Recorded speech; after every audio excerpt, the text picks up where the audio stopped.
बार की बात है, दो दोस्त थे। वो दोनों भी दोस्त मछुआरे थे। वो दोनों दोस्त साथ में ही मछली पकड़ने के लिए जाया करते थे।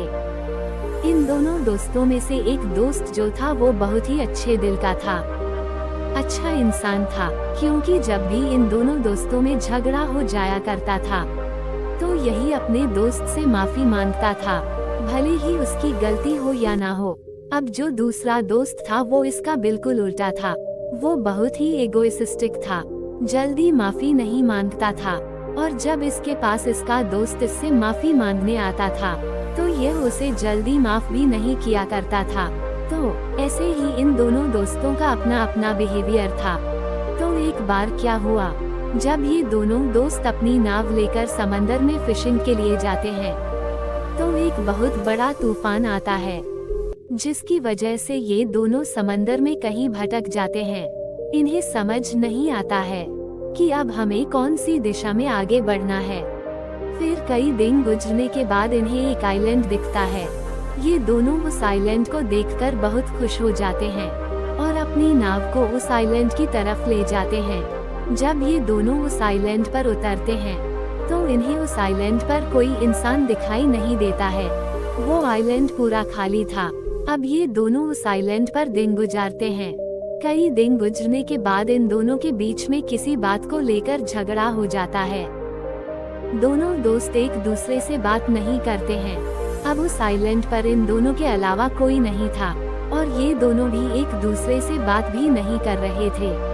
तो जो अच्छा दोस्त था, जो मैंने आपसे कहा था, वो बार बार अपने दोस्त के पास माफी मांगने के लिए जाता है। लेकिन जो दूसरा दोस्त था, जो ईगोस्टिक था, उससे बात ही नहीं करना चाहता था। अब उस आइलैंड पर कई दिन गुजरने के बाद वो दोनों भी ऊपर वाले से प्रार्थना करते हैं और तभी एक चमत्कार होता है। जो बुरा दोस्त था वो जो भी ऊपर वाले से मांगता वो उसे उसी वक्त मिल जा रहा था। वो ऊपर वाले से खाने के लिए फल फ्रूट मांगता है तो उसी वक्त उसके सामने फलों की थाली आ जाती थी। वो ये देखकर हैरान हो गया। उसे लगा कि जरूर यह आइलैंड कोई चमत्कारी आइलैंड है। जैसे ही यहाँ कुछ मांगो तो वो हाजिर हो जाता है। तभी वो अपने दोस्त को देखता है जो ऊपर वाले से कंटिन्यूसली कुछ मांग रहा था, लेकिन वह जो भी मांग रहा था उसे कुछ मिल ही नहीं रहा था। ये देखकर जो इगोइस्टिक दोस्त था वो खुश हो जाता है और उसे लगता है कि इस आइलैंड पर मैं जो मांगता हूँ वही मिलता है। तभी वो ऊपर वाले से एक आलीशान महल मांगता है और तुरंत उस आइलैंड पर एक आलीशान महल बन जाता है। अब वो उस आइलैंड पर कई दिनों तक ऐसे ही अपनी जिंदगी गुजारता है, लेकिन उसे अपने दोस्त का जरा भी ख्याल नहीं आता है। अब काफी दिन गुजरने के बाद उसका मन इस आइलैंड से निकलने के लिए करता है। तभी वह ऊपर वाले से एक शिप मांगता है और तुरंत एक शिप वहां पर आ जाती है। जब वो उस आइलैंड से निकलने वाला होता है तब उसे अपने दोस्त का ख्याल आता है, जो कि उसे बहुत दिनों से उस आइलैंड पर नजर नहीं आया था। वो फौरन उस शिप से उतरकर उस आइलैंड की तरफ वापस भागता है।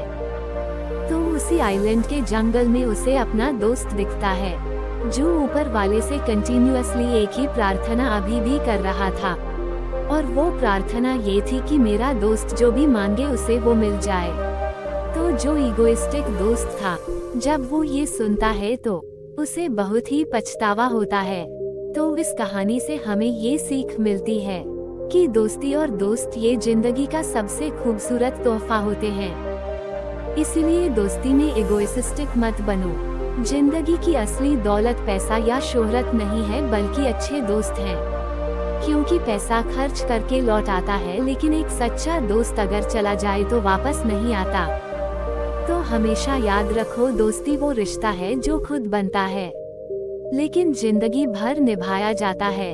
तो अगर आप इस कहानी को अपने दोस्तों तक पहुंचाना चाहते हो तो इस वीडियो को लाइक करिए, ताकि ये वीडियो और भी लोगों तक पहुंचे और आपके दोस्तों तक पहुंचे।